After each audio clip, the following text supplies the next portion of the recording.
Of course, men always would like to date younger, but I tell men to please be open to your own age or even maybe 1 or 2 years older because it's not that big of a difference. And also, like, it's vitality. So if somebody looks good and takes care of themselves, think about the old school days. We didn't just approach each other and we had a name, an age on our forehead, but because of online dating, it's like we all come with an age on our forehead because you can see that. So try to like erase that and not judge that and get to know the person first. Welcome to the Asian Dating Podcast. I'm your host, May Buchenhagen. Thank you so much for joining me today. I am the founder of Two Asian Matchmakers, which is a boutique matchmaking company that started in Los Angeles, and I help men of all ethnicities, usually Asian men, Caucasian men, who come to me because they want to find a lovely Asian partner. So I'm always on the lookout for beautiful Asian women. So if you are a beautiful Asian woman, please go to my website at twoasianmatchmakers.com and register with me so I can find you and hopefully set you up with a great, accomplished guy. Today, I have Jessica Fass with me. Jessica Fass hails from Los Angeles, California, spent 2011 to 2016 living in her Jewish homeland of Tel Aviv, Israel, where she launched her professional matchmaking company,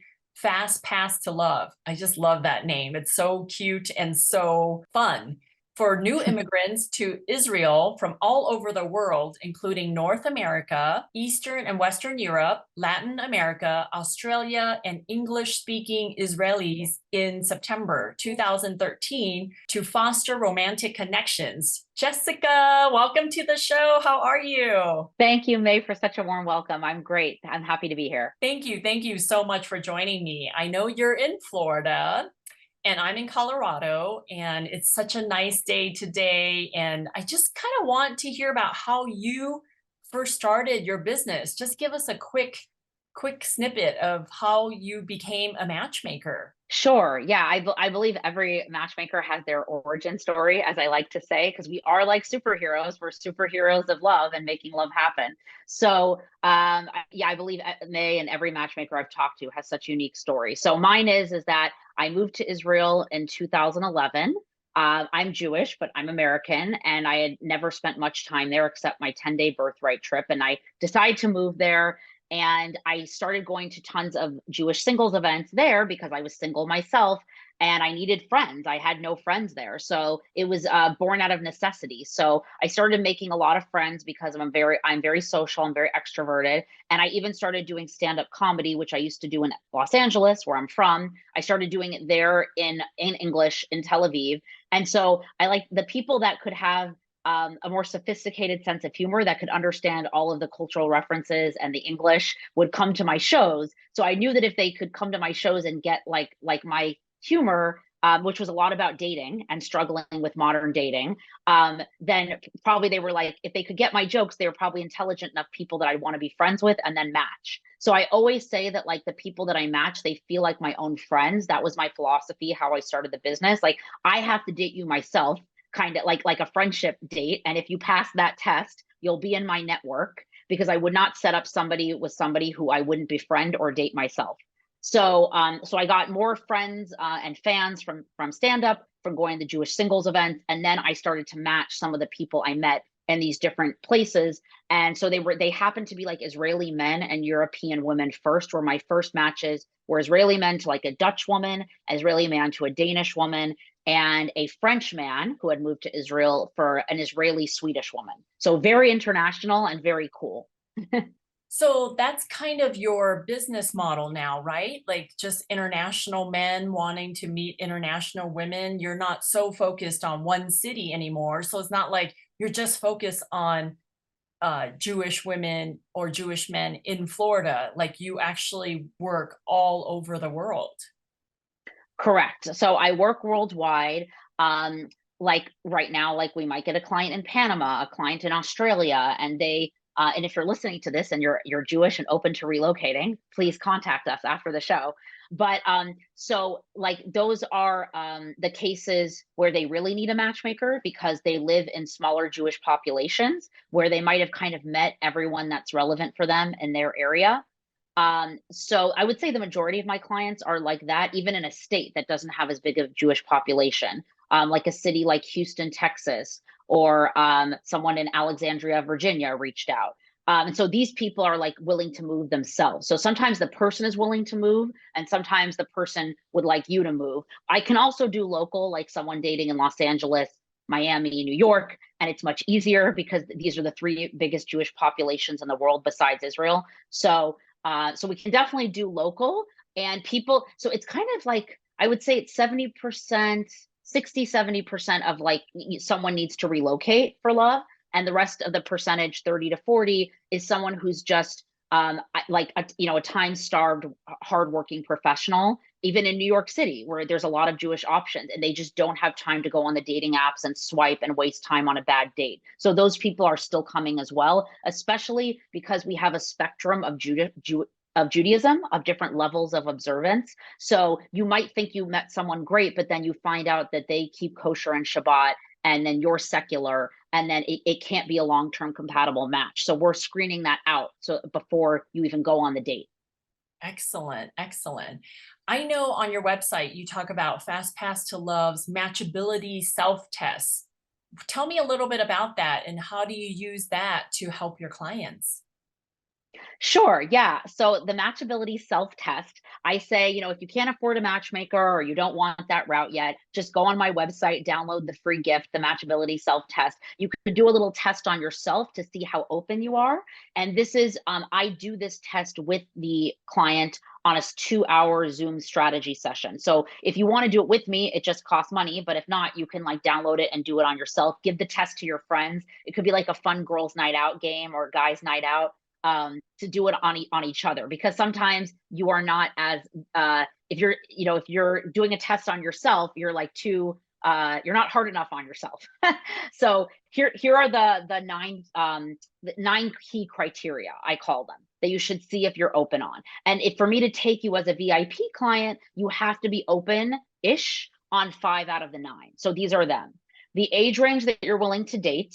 So I always say, go from the youngest to the oldest age range. Of course, men always would like to date younger, but I tell men to please be open to your own age, or even maybe 1 or 2 years older, because it's not that big of a difference. And also, like, it's vitality. So if somebody looks good and takes care of themselves, like think about the old school days, we didn't just approach each other and we had a name, an age on our forehead. But because of online dating, it's like we all come with an age on our forehead because you can see that. So try to like erase that and not judge that, and get to know the person first. Location. So how far away are you really open to moving? This one, I say, if like age range, I'd like you to be open on. This one, if you're more closed, I understand it, because not everybody has the time, the financial resources to date long distance. That's not for all of us. But if you're like, okay, I'm in Arizona, I can be open to California. I'm in New York, I could do the tri-state area. I'm in Florida and I also have family in New York, or I'm in New York and I have family in Florida. I see that a lot. So maybe I can go to that one state because I already have ties there. So think about another city or state that you might have ties to, and try to at least be open that way. And please, like, if you're in like, like let's say Los Angeles, May and I understand this reference, like don't say no to Orange County or San Diego. Like it's still the same state. It's a couple hours away, but at least it's the same state.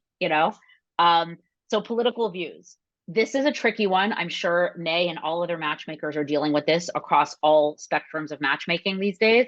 It's become a hot button topic. I say that the political views are kind of tied to your values. So if you are extreme on either end, left or right, I understand you might need the other, like you might need the same.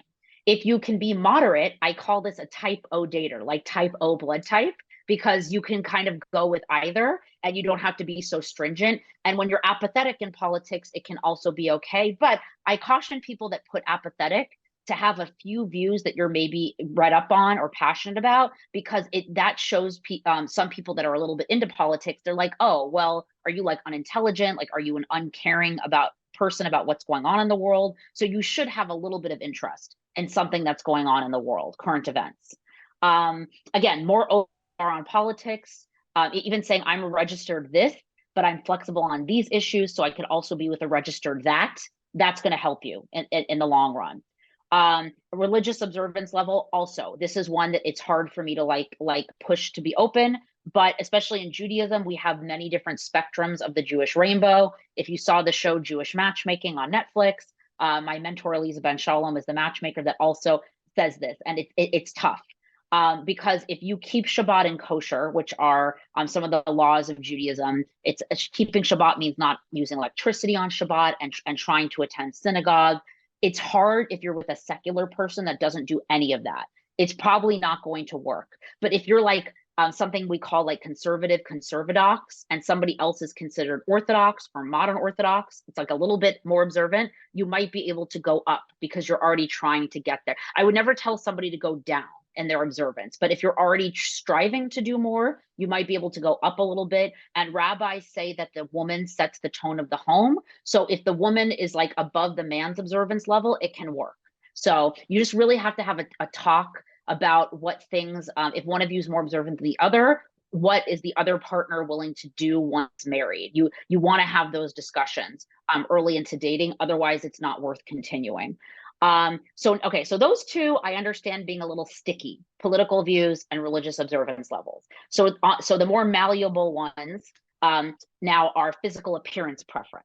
Does your match need to be very physically active, a certain height, a certain hair color, eye color? The more open you can stay on this one, right, May, the better, because this is the one where we are not magicians. So we need you to try to be open, because I can't tell you how many matches I have found where I'm like, oh, you want someone with Latin background that speaks Spanish because you're Latin, and then like not taller than this because you're on the shorter side, and we're willing to relocate to you to another country, and this Judaism level. And then, but you say, oh, but like I only like blonde hair, brunette hair, or like they're missing hair, or like I like teeth to be like more straight or something. It's like, some of these physical things you can work on. If you're a few pounds overweight, you can change your diet, you can go to the gym. I did it on myself. I lost like 50 or 60 pounds in the last several years, and I hated exercise, and I found something I love to do. So this one, it's like really like no excuses, because you can learn to love something in the person, and it's about the content of their character. And then try to stay a little bit flexible on physical appearance. Or once you're dating, you can try to give like suggestions about like maybe it's just even how you dress. And that's why we include fashion styling for my clients, because we want to make sure that they are dressed right for their body type. So think about ways that you can become more attractive, and that you can see the good in people, and not like always judge physical appearance first thing. Cultural ethnic background, we're almost to the end of the list. The cultural ethnic background in Judaism means Sephardic, Ashkenazi, or Persian. Sometimes Persian and Sephardic mean the same thing. Persian background means like you come from Iran, Iranian Jews. There's many of them. They're really cool. And Ashkenazi means like you're more fair-skinned, because you're usually Eastern European or European background. Then Sephardic is like can mean Latin American Jews or from Morocco. And then also you could live in a different country, but be like there's a lot of Latin Jews that are Ashkenazi background, because they didn't start out there. They got pushed there during like the wars and going into the diaspora. So like their grandparents probably came from Eastern Europe and then got pushed out and like went to Brazil or Argentina. So it's very interesting that you'll like meet like a Latin Jew with like light fair skin. And it's really cool. That's why I say there's so many like colors on the Jewish rainbow. Then marital status: can your match be or widowed or have a child from a previous marriage or relationship? Again, the more open you stay, the better. I tell people that never had kids yet that want their own kids, I kind of understand if you don't want someone with previous kids, but at least if they're divorced, okay, and no. But as you get older, you need to be more open. Like if once you start to get to like 35 plus, people come with previous relationships, and you might need to be open that the man or the woman already has a child, but they would have more. I would never tell you to give up your dream of wanting children. Just be open to having a blended family. And lastly, the children. Do you want children? How many are you dreaming of? Some people come and say, I really was dreaming of a big family, like 3 to 4 kids. So if the guy isn't open to that, it's not for me. Or I really only wanted like 1 kid, because it's even the thought of 1 kid is overwhelming. So I don't want a guy who wants a big family. I say, try to erase that thinking from your mindset, because you don't know what God gives. That's what a saying in Judaism. So like first just start trying to have kids, see if you can have one. You know, that might be a challenge. And then like see how it is for a couple of years. And then you guys decide as a partnership if you're gonna have more. So just like take it as it comes. It's very hard to plan. We're so used to these days, you can get anything you want on an app. You can order anything any way you want it. You know, you can return anything you want. It's crazy that we can do almost anything we want. We have artificial intelligence now that we can like ask it to write things for us, but we cannot create a partner. We cannot order it on an app. We cannot return it. Like that is something that like a person is going to come with flaws, and we just have to learn like what we can tolerate and what we can't. And again, the Indian matchmaker and Elisa Ben Shalom, the Jewish matchmaker, say that you're going to get like 60 to 70% of the list, and that we should be grateful for that. So go through these things and kind of rate yourself on a scale of 1 to 10. How, oh, I forgot the last one. It's a bonus one. It's the vices. Like, can you accept smoking, drugs and alcohol, tattoos? You know, so most people say they're fine with social drinking, and they usually tell me they can accept either cigarettes or marijuana. It's more these days like no cigarettes. Like people aren't tolerating cigarettes, which I understand. So if you are a smoker, it's probably a good idea to quit, because it's going to increase your dating options. And people are open about marijuana a bit. Different states have different policies. But I just kind of say everything in moderation. So because some people are smoking a bit these days, kind of like instead of having a glass of wine. So, you know, just try to stay open. But I give people the vices as a given. I'm like, if you have like a hard like no to alcohol, drugs, and smoking, that's fine. Like I give that as a freebie. So and that's the matchability self-test. I love it. You talked pretty much about everything, but there were two categories. You said politics and religion. Were those the two Yeah. that you said okay to be a little bit tough on, okay to be a little bit closed-minded on? Sticky. Yeah, yeah. Yeah. Politics and religion, because they're tied to your values, which is hilarious that, you know, they're the two topics, right, May, that we tell people don't bring up on first dates. It's kind of, but that was like also like old advice from like years ago, like maybe 15 years ago. And now it's almost like it is kind of a screening tool for people to know if the values are going to align. And because you can kind of take like a huge sigh of relief if you know that you're like lined up with religion and politics, if you care about that stuff. It makes you feel like, oh, I found a person that has, it doesn't matter what music we both like and TV shows, like that can be different. And like you like baseball and I like hockey, you know, but politics and religion is values. So if you're going to be stuck more on the, again, if you're kind of like, I can see the issues both ways, that's great, because it's not going to really matter for you if you're with a liberal or a Republican. And if your Judaism level is kind of like, I do some stuff, I keep kosher, like I read it, I learned it all in Hebrew school. Like I'm not against it, but I don't have the person who's getting me more into it. So if you're willing, like that also gives you more options. However, if you're like, I'm a secular Jew and I eat bacon and pork, and that's the only other kind of Jew, you're never going to be able to be with a religious person. Like, don't even try. You're spinning a square peg into a round hole. And I'm a staunch Democrat, I'm a staunch Republican. Again, don't even try. But then if you open the other ones, the age range, the location, the cultural ethnic background, the physical appearance preferences, have they been married before? If you're open on all of those, ish, like open-ish, because there's a spectrum of open, you know, then you're fine to be stuck on the politics and religion I like are like the core values, you know. Okay. Now, you work with a lot of Jewish men and Jewish women. Do they sometimes say, I'm also open to meeting somebody not Jewish? Do you ever venture out and search for other people? Like, I know a lot of Asian women love Jewish men. Like, do you get any Jewish men that want to date Asian women or no? So I don't. If I did, I'll refer them to you, because when they're Googling me, they're Googling that they just want a Jewish matchmaker to introduce them to a Jewish partner. But there Yeah. are plenty of people that are open, and as long as the person will like have Judaism in the home, you know, also teach it to the kids. Or it can be like a second marriage, and so like they're not looking for more kids, and so it doesn't matter as much. They say the Jewish line goes through the mother. So if the mother isn't Jewish, then your kids are not considered Jewish. Like And then there's even if the woman converts Orthodox, it gets like the wife. I think she has to do it before the kids are born. Then it's okay. So, but anyway, so if but I have many colleagues besides yourself that also take Jewish clients, and they're not Jewish. So their clients are probably, they're open to both. They're like, oh, sure, Jewish would be nice to have, but it's like not a must. So, but yeah, I will refer them to you, like if they want to date Asian. Right. Now, you've been doing this for over 10 years now, right? How long have you been doing this, Yeah, Jessica? my 10-year anniversary is September, so Okay. that's pretty cool. It's the Okay. same month as my wedding, so that's pretty Okay. cool. Yes, yes, nice. Okay, so you have two very important events coming up in September. But so you've been doing this for, let's say, almost 10 years.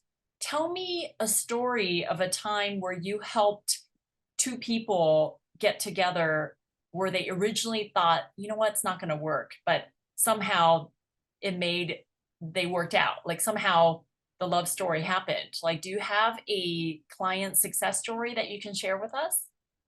Yes, so I have many, so I have to decide which ones to focus on. So there were two American men that I matched to Brazilian women actually, and both of them we weren't sure because both of the gentlemen were like they had never dated like another nationality before, and with someone with like an accent they hadn't really dated before, and that can all be hard, if you're used to like one thing. And Yeah, they both hadn't had time to travel a lot either, because there are people that like or travel a lot and are very worldly and know other languages, and they just like hadn't even had the time to really travel. And but then the Brazilian and Latin culture in general is just so warm and like happy, and the guys were like kind of more set in their ways. They weren't going out to events that much, and like so these women like breathed life into them and like made them, and one of them who was like a bit older, like so his style was outdated, and his new wife like got the right haircut and the right clothes. After that I realized fashion styling and and hair consultations were not optional, so this wife of this client helped me realize that. And then so the other story is the other Brazilian and American, that like again like they didn't have that much in common. Like he's into like maybe like Star Wars type things and doing karate, and she's more into like pop stuff and Latin culture.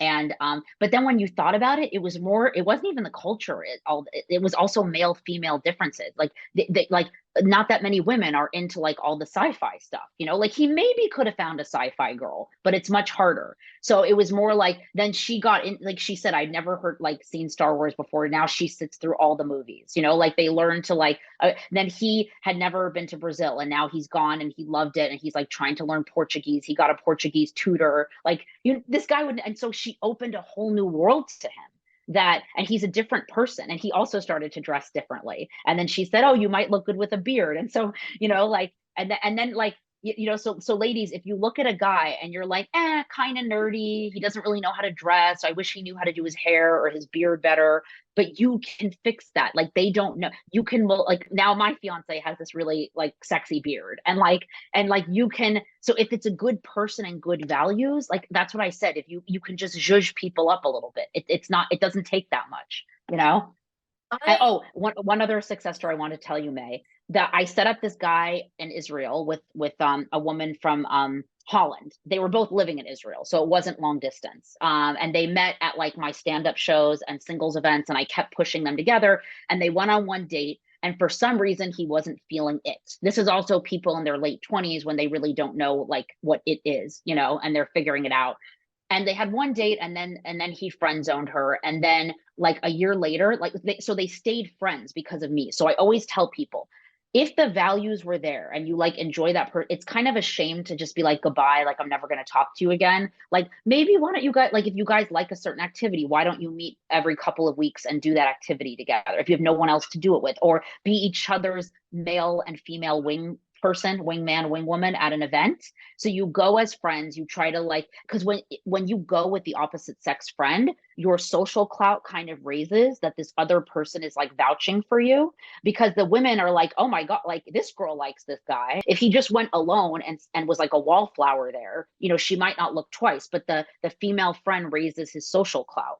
So you can be each other's wing people. And then that's like what they used to do. And then one day he like realized he was jealous when she was talking about another guy. So they actually inspired the business. So it's a cool story. So I had already been setting up friends that like got together. And these were two other friends. So he comes to me a year after they like met, and he's like, I think that I really do like her, Jessica. Like, I don't know why I didn't pursue this like a year ago. And I'm like, okay, so it took you a while, you know, to go on the journey to realize what you wanted was always right in front of you, like just like a movie, you know. And it's a really cute story. It is like a romantic comedy. And then he asked me for his advice about what to say to try to turn it romantic after being friends for a year. And I said, I'm going to go to dinner with her and I'll get back to you. So we go to dinner at this Tel Aviv cafe. There was a fortune teller going around trying to get money from people. And I was like, you know, this is perfect that this guy is here. I couldn't have planted this better. So I was like, excuse me, sir, like, let us pay. I'll pay for your fortune. He's like, 40 shekels. Great. It's like $10. And you know, I said, there's a male friend that she, you know, that's been in her life, and she's kind of trying to decide whether to take it to the next level. And of course, he says what probably, you know, he would say to any person in that situation, oh yes, like this is the time to take it to the next level, something like that. So it gave me an in to say, well, how would you feel if he tried to take the friendship romantic now? And then she stayed open, because I've heard of women that go, they could have liked me years ago. I've like, now they're like, why now? And they get turned off and they're like, no, because he had his chance and now no. And that's the other thing. You have to let life be like fluid. You can't be like, so like, life is spaghetti. It's not waffles, you know? So think more like spaghetti, and then you're going to find your person. And that's even how I found mine. So she was open. And then I went to him and I was like, okay, this is what you do. Invite her to movie night at your house. Tell her that he used to invite like a bunch of friends. We're all going to say that we're busy. So it's just you and her this time. And then you're going to say, what did the fortune teller say to you and Jessica? Actually, I didn't even, when I was on a bus coming home from work one day, because it's a lot of public transport there, I remember sitting on the bus and they were both calling me at the same exact time, because like the date was happening that night. And I was like, oh, I'm getting another call. Hold on. And literally, May, like, you have to tell me if you agree, this is like what we deal with as professional matchmakers. Like, we're literally texting or calling like both sides, and like making sure that we reveal enough information that they're excited about each other, but not like too much that it turns each other off. So that's exactly what I was doing, like a good balance.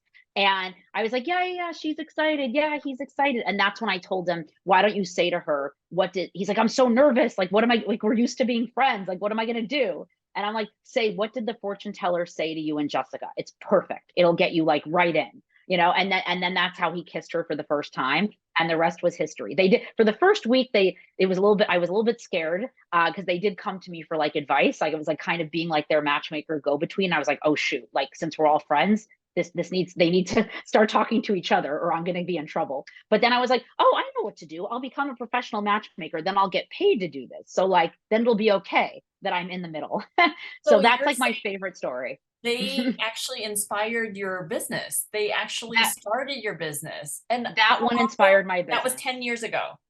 Yeah, so I did like three, and then and so that was the third one of like friends. And then I was like, I was like, you know, there's that show Millionaire Matchmaker. I wonder if this is like really a real, and that's when I Googled the Matchmaking Institute, which is now called the Global Love Institute. And I said, oh, I can do this. And I did the online certification from Israel.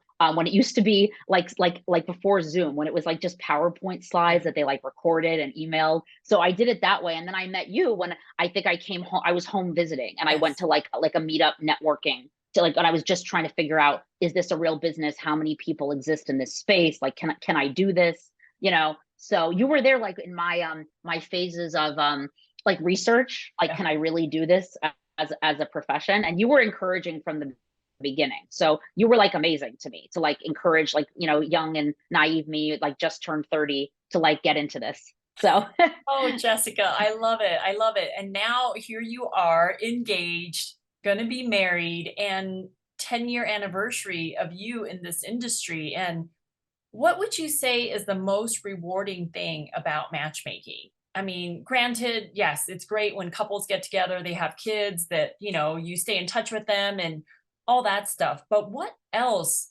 What is great about matchmaking? What do you find that is so fulfilling for a job that you stayed in business for like 10 years now? I mean, if you don't make it your first 5 years, you can go under, but you've been doing this for a long time. So, what is that one thing that makes you wake up every day and enjoy what you do in this industry? It's such a good question. It's a fabulous question. It's so much stamina, as you know, May, to like and wait, can I how many years have you been in the industry? Can I ask? 15. 15. Yeah. Wow, wow. So it takes so much stamina to because it is very emotionally draining. I say that we're people's on-call therapists, cheerleaders, makeover people, because I find people to do makeovers. And then like my clients ask me for the second opinion after the makeover. So we are like everything. So the most rewarding thing, that was the main question, right? The most rewarding thing, right? Yeah. So it's the whole transformation. It's like from because now like at the beginning, like when I started, I didn't really know what I was doing, and it was just giving people some dates. And and sometimes that works and sometimes it doesn't. But now it's like it's the whole process. It's when they first start, they have like 3 relationship coaching sessions with one of my coaches to like start to figure themselves out because they say they want something, but they don't even know why they believe it. So they have to like get strong in it and understand, like, okay, yes, that really is my deal breaker. Some people come knowing that this is a strict thing that I want and why, but a lot of people don't know the why. So we help them figure it out. So I love that we're doing some life coaching and getting them to like make some realizations and do personal growth and self development. Then we also do the makeover, so that you get your outward appearance to match how you feel on the inside after we got your confidence up in the coaching sessions. And then we teach you like the right clothes for your body type, the right hairstyle. For women, if we have different kinds of hair, so maybe you need to learn like the correct straightening treatment for your hair, and then you can keep that up for life. Like if you teach someone how to fish, you feed them for life. So now I'm teaching people more how to fish, so even if they didn't find their person through the service, I usually hear pretty soon after someone they worked with us, like they take the tips and they bring it to online dating and going to singles events, and they pretty quickly like meet someone because they're like, this was a dress picked out for me by a stylist, and I actually had to be told I wore too much jewelry, so like now it's more minimal. And like also makeup, like if I'm going to accentuate lips with a dark color, you don't do as much here. So like I learned it too.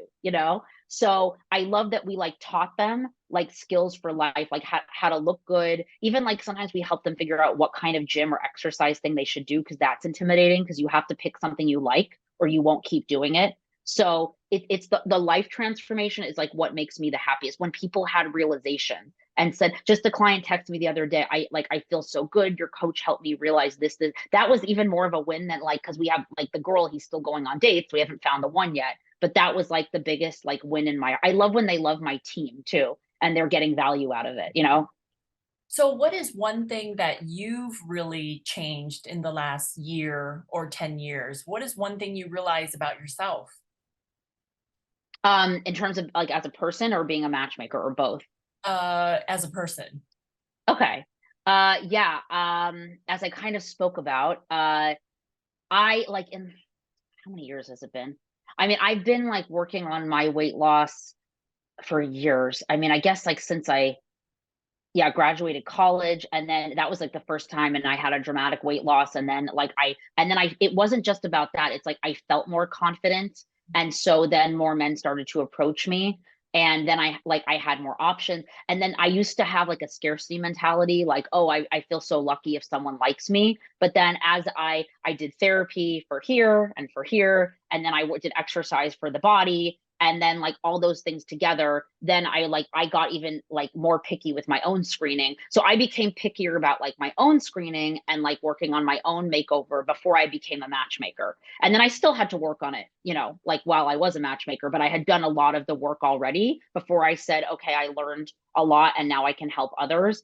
And even in the past few years, when I was kind of in like a few serious relationships right before this one that I thought could be the one. I probably like even like 3. And but the good news is we didn't let them go that long. They were all between like 4 and 6 months, but they were serious, like they were marriage minded people. But I did my own coaching even. Like I even hired my own coach who was the star of Jewish matchmaking.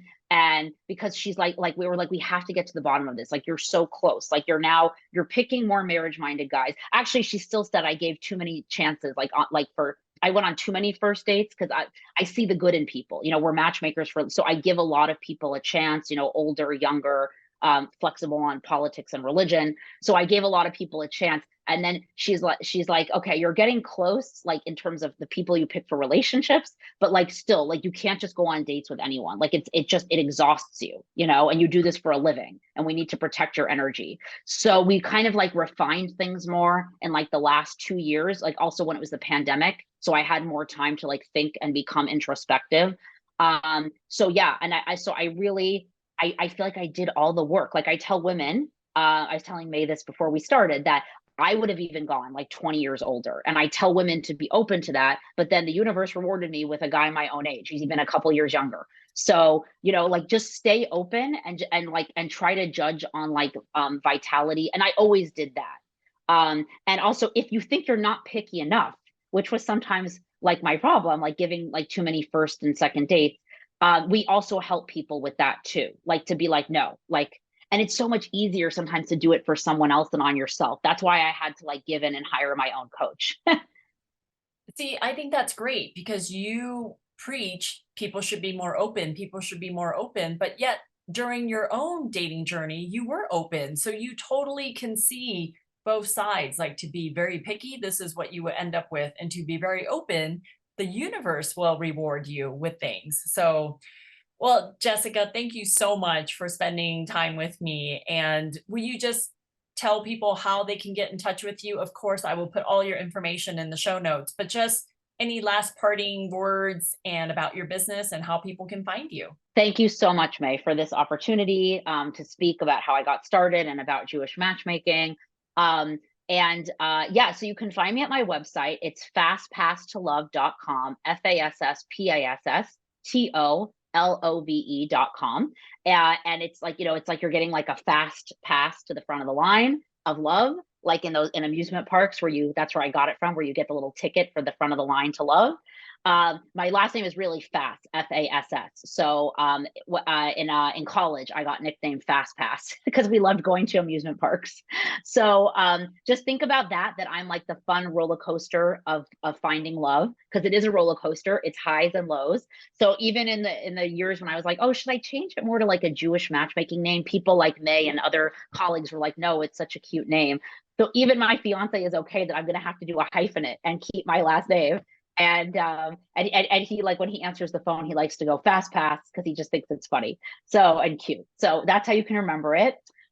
We specialize in Jewish matchmaking, but if you find me and like, you know, like you're Jewish and you or have a friend who's not and they're looking for the right matchmaker, any niche, any you know, sexual orientation, preference, May and I know somebody for everybody. So we will refer you to the right matchmaker, because it's very important that we have to feel like it's the right clients, that like we get their soul, you know, in order to match them. So you need to be matched with the right matchmaker. So that's what I guess that's a good parting words. Like if you're thinking about hiring a matchmaker, if you're researching it, you want to find the matchmaker that kind of shares your values, because they're going to get you better and be able to match you better. So if it's a matchmaker with a similar religion as you, whether it's Christian, Muslim, Jewish, you know, whatever, whether it's the ethnic background, that it's Indian or, you know, whatever it is, then like go for that matchmaker, even if you have extreme political preference appearances, sorry, the extreme political views preferences. You can find the matchmaker that might share those views, because they're going to attract more of that type to their network. So just do your research on matchmakers. And May and I are both like some of the most honest matchmakers I know. So like like we would even give you like a consult probably of like who you should hire. So yeah, and then if you're going to do dating on your own, my team also, we can work with non-Jewish, and I think May can as well. We can do like online dating help, where we like screen share your online dating app with you and give you like good pointers of what to write, because you need a good written profile, which we can do. I have a background in screenwriting. So when I first got into this industry, writing the profiles was the easiest part for me. So we have to like make sure the profile is good and witty and engaging and tells the story of you and in a unique way. I call a very vanilla profile just like, I like hiking, biking, and long walks. Okay, boring. Where do you hike? Where do you bike? Long walks where? It's much different if you say like I lived in Italy and used to do long walks there, than just saying long walks. So we help make the profile more interesting, and then we like can even help live message. And then like and analyze your messages you've written and tell you like why they're not working. So that we can do for any religion, any background, any person. We can do like hourly coaching sessions. And then we also know a matchmaker that specializes in taking over your whole app. So there's something for everyone. And if you're going to be your own matchmaker out there, you're not going to hire someone right now. Go to singles events, whether it's based on your religious preferences. Just in general, it's like 20s and 30s singles events or 30s to 50s. Go to speed dating events. Sometimes they're online, so you only have to even get dressed from the top up. So there's no excuses if it's online. And go on online dating, get professional photos taken. If you can't do professional fashion styling, just go with a friend to the store who's very good with fashion and have them help you try stuff on, get a second opinion, or get like a Nordstrom's buyer to like buy for you. There's no excuses. There's ways to do this like a la carte. So get good clothes, get the right hairstyle, get your photos taken, go online, write a witty profile, and you got to spend like 1 hour a day answering the online dating, because if you don't answer live, it's like a hot lead in sales, like you'll lose them. So you got to like make this like your second full-time job, if you are single and you're going to do it yourself. And if you don't want to, hire a matchmaker. Well, thank you so much, Jessica. I loved all the info you gave people. So ladies, if you're single, sign up with me, sign up with Jessica, get help. Men, same thing. So I will talk to you later. Thank you, Jessica. Bye. You're welcome.